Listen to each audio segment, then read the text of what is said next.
I'm back here in the workshop, guys. I put up a video about upgrading my Sherwood 6-inch surface grinder a while back with a CBN grinding wheel cubic boron nitride, but I didn't actually get round to sharpening any blades on it, so I thought since I've got to do some today, I'll try and record a quick short video on how it actually works compared to I don't know what the rest of you do for sharpening your blades, send them off to the saw doctor or grind your own. But I've got a set of 3 that I've just finished doing a fairly big planing job on some mahogany, and they're old recycled mahogany floorboards, and I think if I hold the edge of this blade up you'll be able to see, hopefully, with that they're covered in that mahogany sort of sawdust. If it'll just focus, you can probably also tell that it's got gaps all the way along it where it's hit, you know, a lot of rubbish and dirt trapped in the old floorboards, ground in from years of traffic, and probably, I can't get it to seem to focus on it properly. Yeah, there you go. Probably you can see there's the odd gap there, or I think it may have hit, you know, the remains of a carpet tack or something like that in 1 or 2 of the boards. So these blades have had little tiny gaps like that all the way along, which of course leave little tiny ridges on your timber when you're planing it. So after a job like that, I'll go through and grind these. I've normally got multiple sets, and I'll spend a day and grind them all and put the sets back into storage. But I've just finished grinding this one here, and actually I'll go in, you can see that the edge on that is pretty damn good, and it's straight as a die and it's sharp as a tack. It's a really nice even grind. So once you get all your angles on this machine set properly and everything's parallel and you've got the height of the actual stone correct, it's a fairly simple process.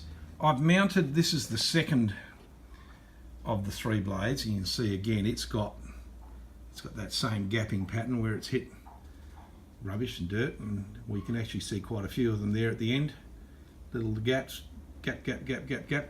So this one's just ready to do. I thought I might as well try and quickly record a quick video of doing this second blade, assuming I can do all this one-handed, and give you an idea of how quick and quiet and cold the CBN blade grinders, how cold they grind the blade. You know, they don't cause any bluing or overheating. Let's have a go and we'll show you what I'm talking about. So I normally just prepare, I sit this up on its guide, like so. I'm trying to do all this one-handed, of course. And that's, will be in a second. That is set on its guide. I come around the front, you see that blade's touching there. So what I'd normally do, make sure that it's going to run clear all the way through. And when I started off the edge of the blade, so it's not actually touching. And I just turn the machine on down here at the switch. Let the blade, let the grinder spin up to speed.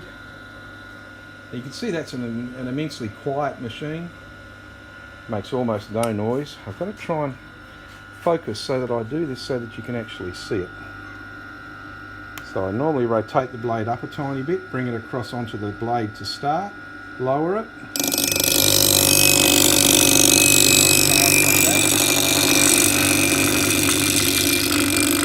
and then lift it away. I'll take it back. And normally you'd continue to grind, but because it's the first pass, if I take it off and turn it over, and if I can focus on the edge of it, you'll see I've just got that first preliminary grind along the edge.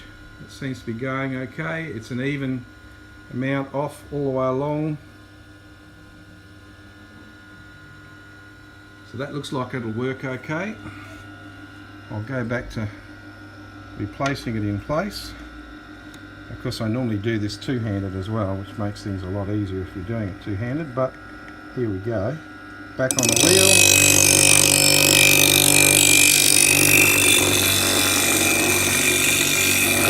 Just like that.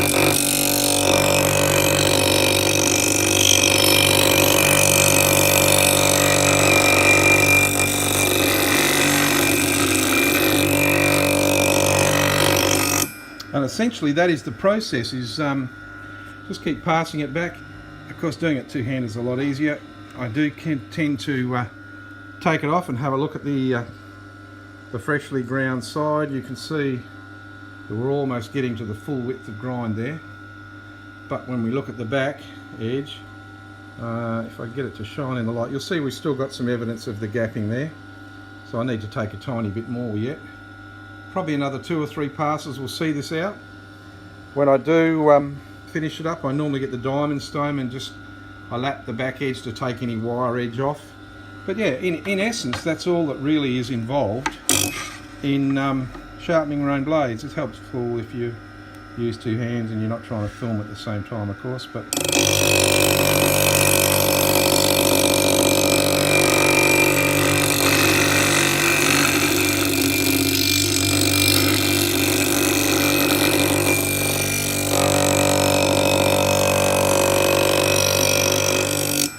the CBN wheel grinds really cold. It's not too savage. It doesn't remove a lot of material in one go.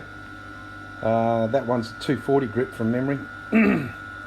But it's awfully quiet, it's awfully quick, and it's quite effective. So I hope that's a bit of a follow-up for everyone on what I do and how I do it. I'll do the other one shortly using both hands. But that might give you guys a bit of impetus for those who aren't able to afford yet to upgrade to one of those bird helical heads. And, you know, this is an option for you. Have multiple sets of blades, grind them yourself. Your Sherwood machine's not that expensive to buy. The cubic boron grinding wheel likewise is not that expensive. And you can keep yourself in sets of sharp blades ahead of any big planing jobs that you've got to do. And it's pretty straightforward and it's pretty simple. I always used to, for a lot of years in commercial cabinets and joinery and furniture work, I used to send all our planer blades out to the saw doctor, but since having set this up for myself at home, there's no need to do that anymore. I'll probably tackle a little diamond wheel sharpener for my own saw blades shortly, and then the only thing that'll need to go out to a saw doctor will be the actual bandsaw blades. Hopefully that's helpful for you. Like I said, these are Robland X31 planer blades. They're 25 inch wide, 310mm long. I forget how thick they are, 6mm or 8mm or something. But yeah, you should be able to do your own. Cheers.